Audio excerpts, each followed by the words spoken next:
Señal directa. Por la diferencia de horarios entre nuestro continente y el europeo, ya para esta su servidora cuando se iba a descansar, veía mensajes de lo que venía ocurriendo en aquel continente y las del primer ministro de Reino Unido, o el señor Boris Johnson, que le preguntaban, oiga, ¿se va a ir o no? Y él decía, no me voy. Y nos despertamos con que sí se fue. Para hablar de este tema, nos da muchísimo gusto saludar vía Zoom al maestro Miguel Alejandro Híjar Chapa. Él es especialista en temas internacionales. Maestro, ¿cómo le va? Muy buenas tardes. Buenas tardes, gracias por la invitación. Al contrario. Oiga, ¿cuál es su análisis en torno a esto? Y pues que además se viene en avalancha la cantidad de renuncias de personas cercanas al señor Boris Johnson.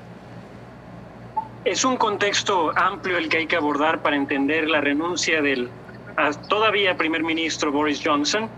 Desde hace algunas semanas había tenido algunos problemas porque durante la pandemia se habían impuesto medidas muy estrictas de contención, de encierro para la población. Sin embargo, muchas de estas medidas el propio gobierno no las respetó. Estaba prohibido realizar fiestas so pena de multa. Y el propio Boris Johnson y su entonces canciller de Hacienda, Sajid Javid, realizaron fiestas en la residencia oficial del primer ministro, en el número 10 de la calle Downing, lo que propició que fuera todo un escándalo. Se filtraron fotografías a la prensa, empezó a haber muchos cuestionamientos acerca de las actitudes del gobierno cuando imponían medidas que ellos mismos no respetaban.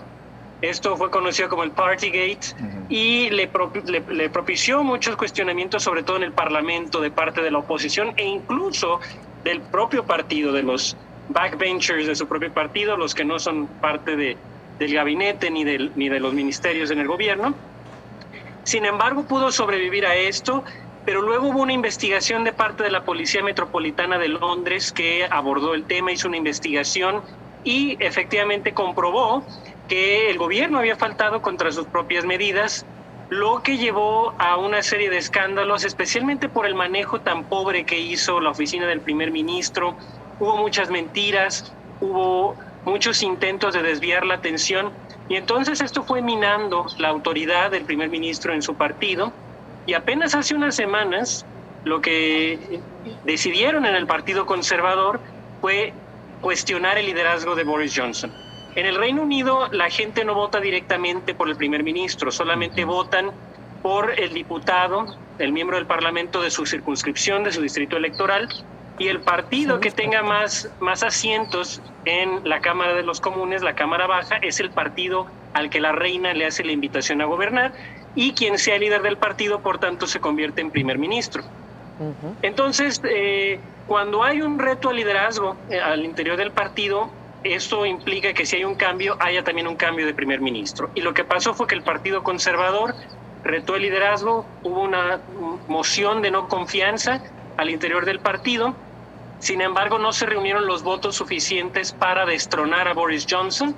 Se salvó, y con las últimas reglas que había establecido el Partido Conservador para este tipo de votaciones, después de un reto al liderazgo del líder del partido, no se puede repetir la votación sino hasta un año después. Entonces, digamos que por un año Boris Johnson estaba a salvo.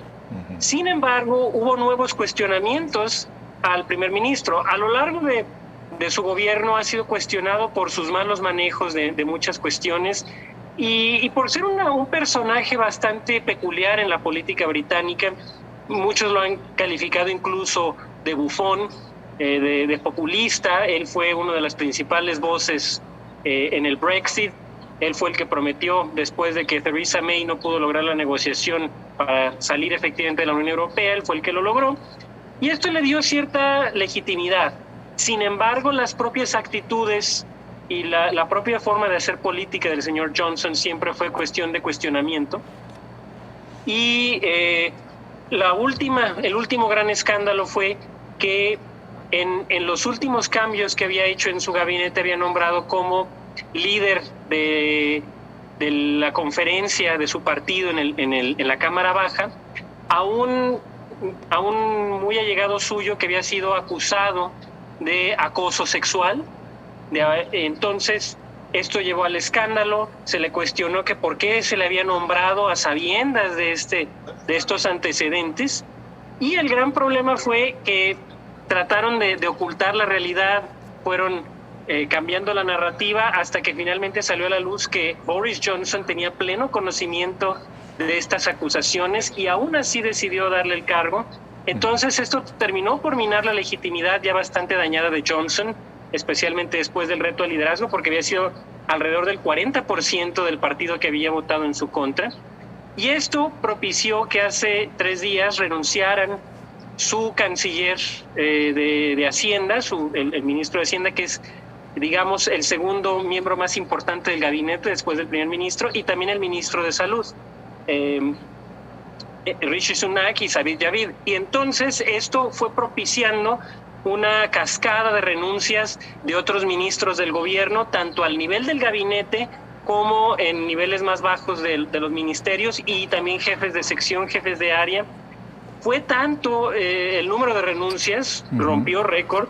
Ningún gobierno antes había tenido semejante número de renuncias, y menos en un tiempo tan corto. Prácticamente en menos de 48 horas, 50 entre ministros y jefes de sección de los distintos ministerios renunciaron, y esto provocó que al final de cuentas tuviera más presión Boris Johnson. Ayer en su sesión de preguntas y respuestas en la Cámara Baja no solo se enfrentó a los cuestionamientos de la oposición, que no fue para nada clemente en estos cuestionamientos, principalmente el líder del Partido Laborista, Keir Starmer, que decía que prácticamente ahora no eran las ratas abandonando el barco hundiéndose, sino que el barco hundiéndose abandonando a la rata.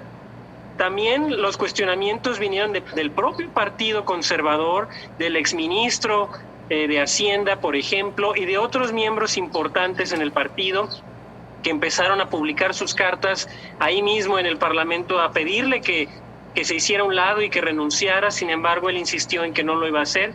Hubo un momento en el que él y su gabinete salieron de la Cámara a la par que les gritaban adiós Boris. Se fue una sesión justamente de auditoría con una comisión especial sobre asuntos de corrupción, donde también se le hicieron cuestionamientos muy duros. Se le informó también durante esa sesión que varios ministros de su gobierno se estaban reuniendo ya en la residencia oficial del primer ministro, algunos para mostrarle su apoyo, otros para pedirle que renunciara, y el propio comité del Partido Conservador, el Comité 1922, que es el que se encarga justamente de estos asuntos más importantes, pues el líder del comité también se estaba dirigiendo a la residencia del número 10 en la calle Downing. Él todavía lo cuestionaban y decía que él iba a continuar, que su gobierno iba a seguir, que él no iba a claudicar. Llegó después a su residencia oficial, se fue reuniendo con los ministros uno por uno, con el líder del comité en 1922 del Partido Conservador. Sin embargo, todavía hasta ayer por la noche para nosotros, él se mostraba decidido a continuar en el cargo, pero fue tanta la presión, incluso de los nuevos miembros del gobierno a los que había invitado a ocupar los ministerios que se habían empezado a quedar vacíos, que le dijeron que ya no había otra opción, que el partido ya no lo iba a apoyar, que los números eran muy grandes como para que sobreviviera otro reto al liderazgo, y como se había establecido que el lunes iba a haber un cambio justamente en el Comité 1922 del partido, que podía cambiar las reglas y hacer que no hubiera que esperar un año para una nueva moción de no confianza, pues simplemente iba a ser alargar lo inevitable, porque para el lunes, si se cambiaban las reglas, iba a haber un nuevo reto al liderazgo, y los números indicaban que iba a perder, porque no solamente era ya el 40% que había votado en su contra hace algunas semanas, sino también todos los ministros y jefes de sección que habían dejado el gobierno en las últimas 24 horas. Sí. Así que al final de cuentas, el segundo al mando en el gabinete lo presionó, y ya fue cuando tomó la decisión de renunciar al liderazgo del Partido Conservador, con lo que efectivamente pues es una renuncia al cargo de primer ministro, porque ahora se llevará a cabo una elección al interior del partido para el nuevo líder, que será quien ocupe la silla de primer ministro en los próximos meses. Miguel Alejandro, pues un Boris Johnson que parecía que nada lo despeinaba, lo cual ya por sí solo es una ironía, lo sabemos, vaya, viendo su imagen, ¿no? pero que al final, pues sí, con tantos escándalos y tantos problemas, terminó por debilitarse por completo. ¿Será que le den oportunidad, como ocurrió con Theresa May, de que permanezca como interino durante este periodo de elección que se pueda alargar hasta por 6 semanas, es decir, todavía mes y medio al frente del gobierno, o tendrá que ceder el espacio a Dominic Raab? El partido está dividido en este momento porque hay quienes dicen que por lo menos hay que darle esa pizca de dignidad y dejarle que permanezca como interino hasta que haya una nueva cabeza del partido que en el otoño pueda tomar las riendas no solo del partido sino del país. Sin embargo, hay también un importante número que está muy enojado con cómo manejó estos escándalos Boris Johnson, con su reticencia a dejar el liderazgo y que están llamando a que su renuncia sea efectiva en los próximos días y que sea alguien más quien tome las riendas de manera interina, ya sea el viceprimer ministro, que es el diputado Dominic Raab, o sí, algún otro de los miembros del gabinete, ya sea el ministro de Hacienda o algún otro de los miembros de las principales oficinas del Estado.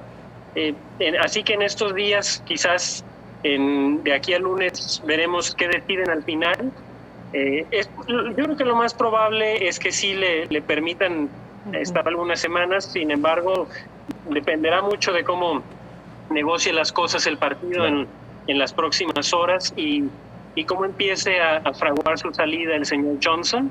Pero sí hay un importante número de miembros del partido que están muy molestos y que preferirían que Johnson deje Downing Street este fin de semana. Maestro Híjar, lo tenemos que despedir por razones de tiempo, pero le quiero hacer una pregunta y yo sé que es difícil porque se requiere contexto y dar más explicación, pero con un sí o un no. Ya nos queda claro todas estas presiones para que renuncie el señor Boris Johnson. ¿Qué tanto tuvo que ver la mano de la reina para que esto ocurriera? Dicen que fue ella quien le pidió al señor Johnson de adiós, que te vaya bien. Constitucionalmente la reina no puede involucrarse, al menos abiertamente, en las cuestiones políticas. Cada semana tiene una reunión con el primer ministro donde pueden hablar de esto.